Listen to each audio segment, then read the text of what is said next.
There's a secret buried in the smile of Forrest Gump. A truth not even the most loyal fans would guess, because it was never meant to be seen. In a film packed with presidents, ping-pong balls, and war scars, Forrest Gump holds a quiet labyrinth of choices, near misses, hidden meanings, and stories never told. Until now. The year was 1993. A humble script was making the rounds in Hollywood, quirky, sentimental, a little strange. And yet, within it lived the blueprint for one of the most beloved American films ever made. But it almost didn't happen. Not like we know it. The cast, Tom Hanks, Robin Wright, Gary Sinise, Mykelti Williamson, each came aboard with something to hide. A fear, a hope, or, in one case, a sense that maybe no one would ever see the film at all. And through whispered memories, late-night interviews, and forgotten commentaries, the cast of Forrest Gump has finally begun sharing what most fans never figured out. The versions of the movie we almost got, the strange truths behind the camera, and the emotional toll it quietly left behind. This isn't just a story about what made it to screen. It's a story about everything that nearly didn't. Chapter 1: Origins and Casting Surprises. Forrest Gump didn't start as a sure thing. Not for the studios, not for the actors, and certainly not for the director. When the script first landed on desks around Hollywood, it was seen as too odd, too sentimental, too meandering. A slow Southern man narrating his way through American history? It sounded more like a parody than a blockbuster. And yet, within its pages was a strange, unpolished kind of magic. Producers eyed A-list talent to bring that magic to life, but not everyone saw it. John Travolta read the script and passed. He later admitted he regretted that decision deeply. Bill Murray and Chevy Chase were both considered for the lead, each briefly toying with the idea before stepping away. Maybe they didn't see the heart in it. Or maybe they feared the character would mock the very people he was meant to honor. Then came Tom Hanks. At the time, Hanks was riding the wave of Philadelphia, already admired but still not yet the American everyman we know today. When he read the script, he didn't hesitate. But he made one demand. The film could only go forward if it wasn't a comedy at Forrest's expense. He wanted dignity, respect, emotion, and so began the reimagining. Gary Sinise, then known more for his theater work than film, was cast as Lieutenant Dan, a man haunted by the war, broken but burning inside. What few know is that Sinise's connection to the role was painfully personal. His own family had served in Vietnam. He'd heard the silence after the bullets, felt the shadows that stayed long after a soldier came home. But the casting surprise that almost never was: Mykelti Williamson. Williamson had trouble getting in the room. His agent warned him not to pursue it. Casting directors didn't believe he could disappear into a Southern role. He was too recognizable. Too L.A. But Williamson was determined. When he finally landed an audition with Hanks, something electric happened. During the scene while playing Bubba, the shrimp-obsessed gentle giant, Williamson stumbled over a line. Tom Hanks, sitting across from him, kicked him lightly under the table. A silent message. "Keep going. You're doing fine." That moment sealed it. Bubba wasn't just Forrest's friend. He was Forrest's soul companion, a kind of mirror, soft, loyal, and doomed far too early. Hanks later said it was one of the most important chemistry reads of his career, and just like that, piece by piece, the cast came together. But the script still had secrets, including one that nearly changed the entire tone of the film. A character that was removed before a single frame was shot. A twist so bizarre it remains one of the strangest what-ifs in movie history. Chapter 2: Deleted Characters and Visual Vision. In the early drafts of Forrest Gump, there was someone, or rather something, standing at Forrest's side during many of his adventures. Not Jenny, not Bubba, not even Lieutenant Dan. A monkey. Yes, a talking cartoon monkey named Curious George. Inspired by the children's character but wildly reimagined, this George wasn't the sweet, inquisitive monkey of bedtime stories. He was meant to be Forrest's quirky companion, a blend of hallucination and metaphor. A talking conscience of sorts, whispering advice and adding surreal humor to Forrest's journey. It was a holdover from the original novel, where reality blurred often and where Forrest played chess with orangutans and went to space. The studio considered it seriously. The plan was to use early CGI to animate George, embedding him in Forrest's travels across America. At one point, Forrest was even supposed to rescue George from a NASA experiment gone wrong. The monkey would cling to Forrest's back as he ran across the country, acting as an oddball spiritual sidekick. Robert Zemeckis, the film's director, fought hard to cut it. Zemeckis believed the heart of Forrest Gump was in its simplicity, that adding a cartoonish figure would turn the movie into a farce. He won the battle. George was gone. But if you look closely, very closely, eagle-eyed fans can still spot remnants of that idea. The monkey may not have made it to the final cut, but his shadow still lingers. While the talking Curious George concept was ultimately scrapped by director Robert Zemeckis, eagle-eyed fans might still notice a nod to what almost was. In one early scene, young Forrest holds a Curious George book while waiting for the school bus. It's a quiet, blink and you miss it moment. But it's there, a subtle trace of a version of the story that nearly turned into something far more surreal. The book appears again later, this time tucked on a shelf in Forrest's home, just barely visible in the background. It's not front and center, but its presence is deliberate. A whisper from a forgotten script draft, preserved not in dialogue or plot, but in props and placement. These hidden Easter eggs don't just reference what was lost, they honor it, and that wasn't the only sleight of hand hiding in plain sight. The film's revolutionary visual effects played their own quiet magic trick. Audiences watched Forrest shake hands with President Kennedy, stand beside Lyndon Johnson, and sit in a crowd listening to anti-war speeches. But none of it happened, at least not in the way we saw. Old archival footage was painstakingly manipulated. Hanks was filmed separately, then digitally inserted. His mouth movements matched to dubbed-over lines using 1990s editing wizardry, a feat rarely attempted at that scale before. And Gary Sinise. For scenes after Lieutenant Dan loses his legs, the crew wrapped his lower limbs in blue fabric. Using digital editing, they erased his legs frame by frame, sometimes at a cost of weeks per sequence. Sinise had to learn how to move like a man who no longer had the balance of a full body, and he practiced every motion with precision and empathy. Most fans never questioned it. The illusion was seamless.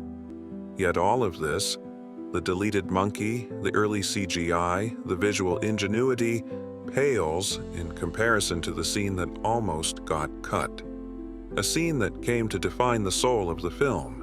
A sequence so iconic, even people who haven't seen Forrest Gump know it by heart. But it nearly never existed at all. Chapter 3. Moments that almost didn't happen. He ran for 3 years, 2 months, 14 days, and 16 hours.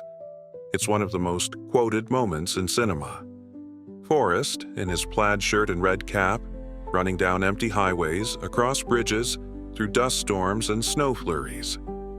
People joined him, left him, wondered why he did it, and one day, he just stopped.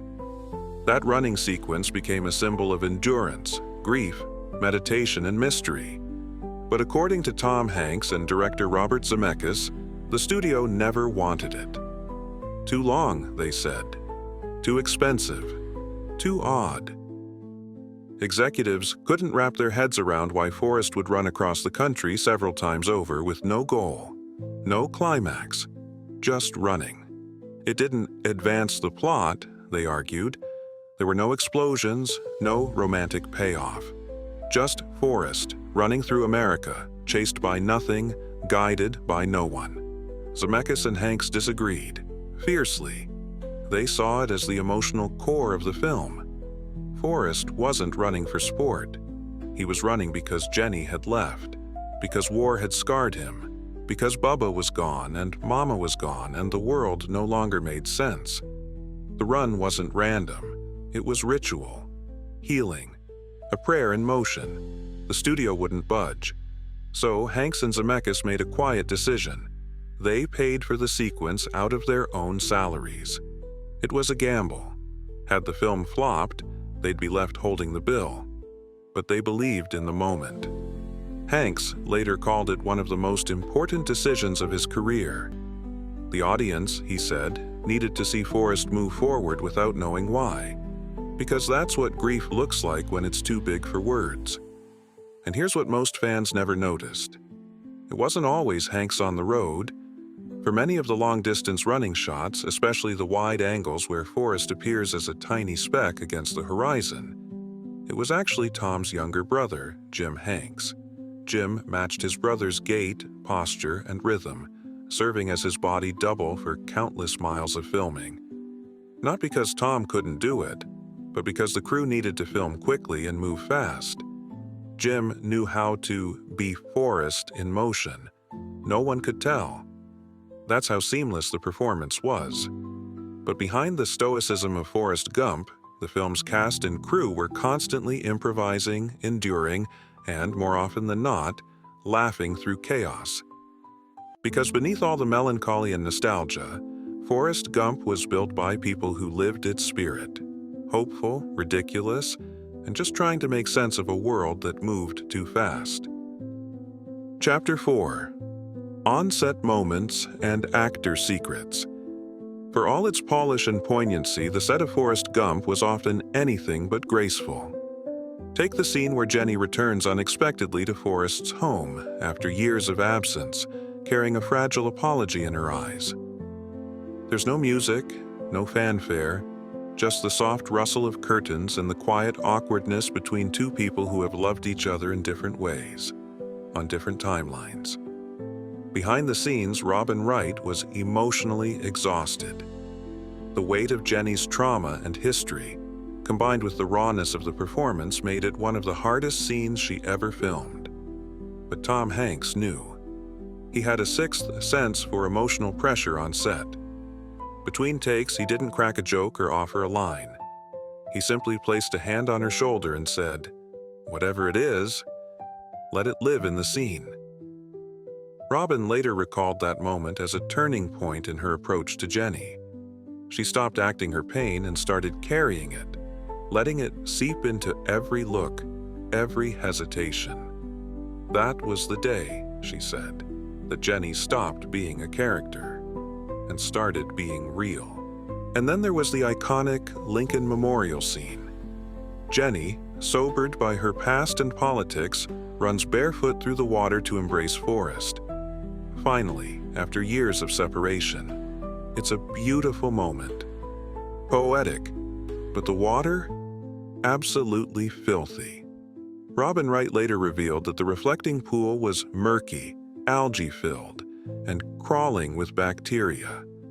The scene looks like a dream, but in reality she was slogging through knee-high sludge while trying to stay upright and emotional. Every take was a risk. One bad step and she'd vanish under the surface. The water was cold, stagnant, and, as Wright put it, smelled like regret.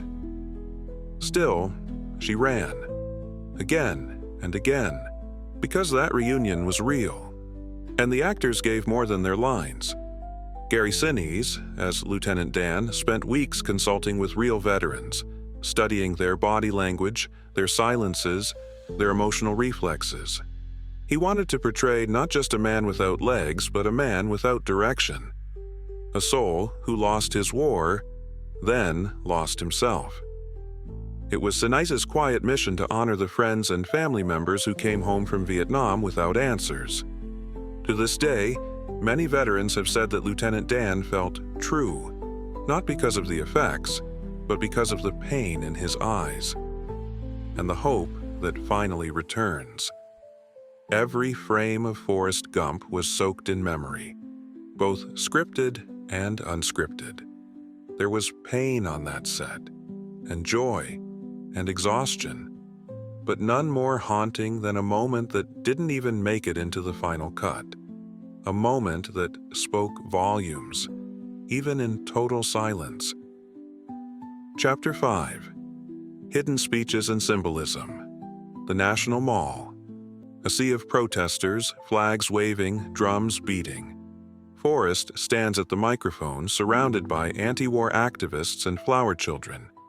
He's wearing his military uniform, bewildered but present. Jenny watches from afar, her face lit with both surprise and longing. It's a pivotal moment in Forrest Gump. But most viewers never realize that one of the most important lines in the entire film was never actually heard. The microphone cable was pulled. Forrest leans in, his lips move, but the audience hears nothing. That wasn't a cinematic gimmick. Tom Hanks actually delivered a full line during that scene, an emotional, quiet statement about war, brotherhood, and loss. The crowd on set heard it. The extras clapped. Robin Wright said the moment gave her chills, but in post-production, the decision was made to mute it, to let the symbolism speak louder than the words. Forrest, a man so often underestimated, gives his one chance to speak to the nation, only to be silenced. It echoed something painful, that sometimes the people most affected by conflict are the least heard. Fans have tried for years to lip-read the line. Some believe it was, "Sometimes when people go to Vietnam, they go home to their mamas without any legs. Sometimes they don't go home at all." That's a bad thing. Simple, crude, but devastatingly true. That scene became one of the film's most powerful commentaries, despite, or because of, its silence. And if you look closer, Forrest Gump is full of those symbolic choices. The feather that drifts through the air at the beginning and end of the film, for example, wasn't just a stylistic flourish.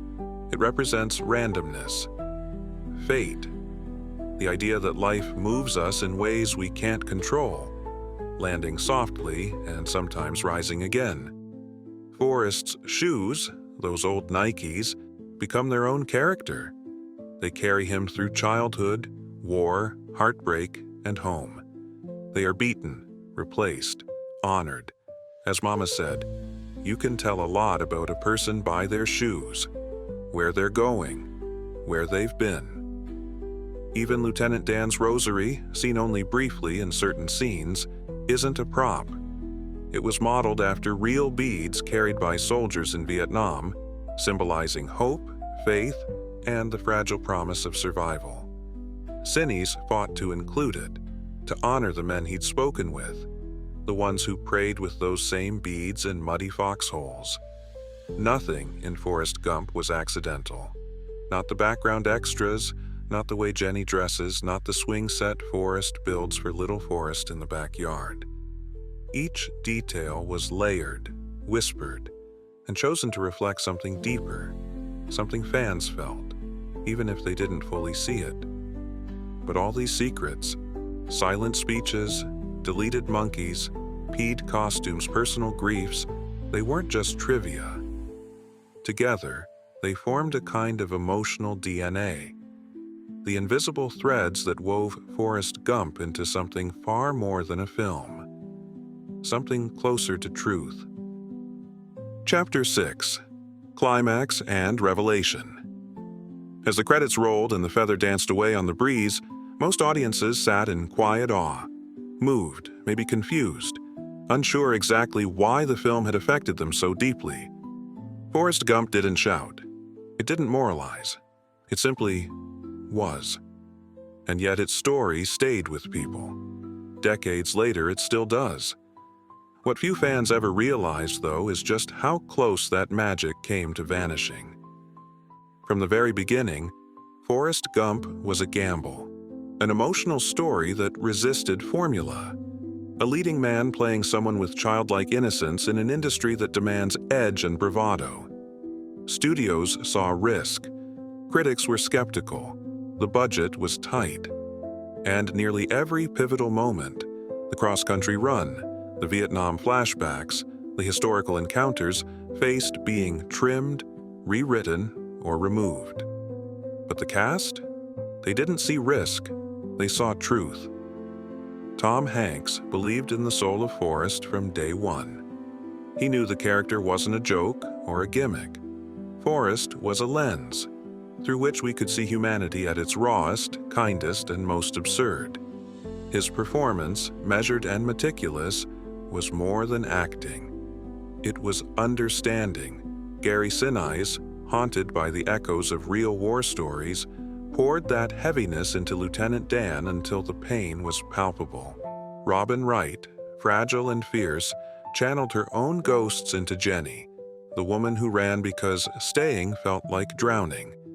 And McKelty Williamson.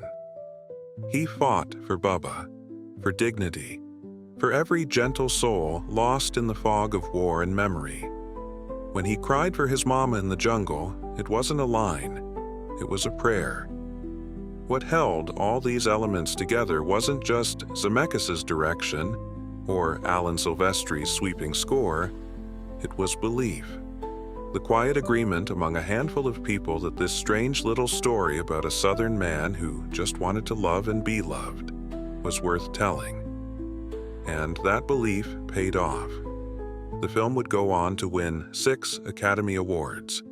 It would earn over $600 million worldwide.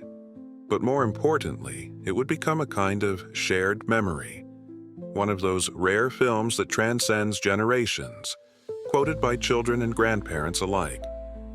And behind that cultural phenomenon, hidden beneath the fame and fortune, were these stories.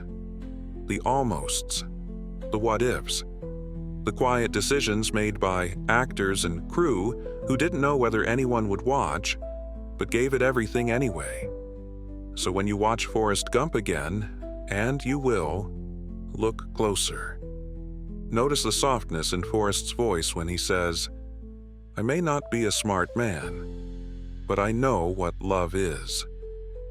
Notice how Jenny's eyes tremble just before she leaves the house in the night.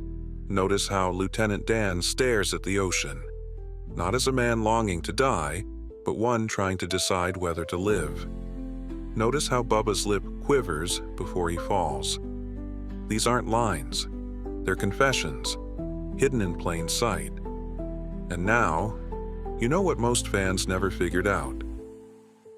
Chapter 7. Running Beyond the Frame. It's easy to believe that Forrest Gump was always destined for greatness, that it arrived, fully formed, like a feather on the breeze, light, effortless, poetic. But that's not how it happened. The truth is, Forrest Gump was fought for. Line by line, scene by scene, it was stitched together not by certainty, but by faith. Faith that a story without explosions, without easy labels, could still mean something, could still last. Behind the camera, it was a chaotic, stubborn miracle. Actors laughing through exhaustion. Directors defending scenes that made no financial sense. Studio heads baffled by a script that felt like it came from another planet. And yet, they kept going, like Forrest, not always knowing why, just moving forward. And in the end, that's what Forrest Gump left behind. Not just a story, but a way of seeing.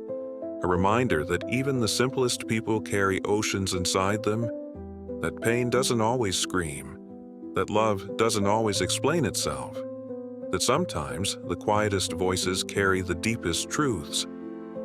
What the cast has finally revealed, piece by piece over the years, isn't just trivia, it's the real story, the one behind the curtain, the reason the film still hurts and heals and haunts us. Because Forrest Gump isn't just about a man who lived through history, it's about how we remember, how we forgive, and how, in a world we can't control, sometimes all we can do is keep running. Like a box of chocolates, the sweetest pieces often hide in the darkest corners. Now that you've heard the things most fans never knew, the next time you watch Forrest Gump, you won't just see it. You'll feel it, because now you're on the inside. If you enjoyed this video, please leave a like and comment down below as it helps support this channel. Also, consider subscribing and hitting the notification bell to get notified of our newest videos. Thanks for watching.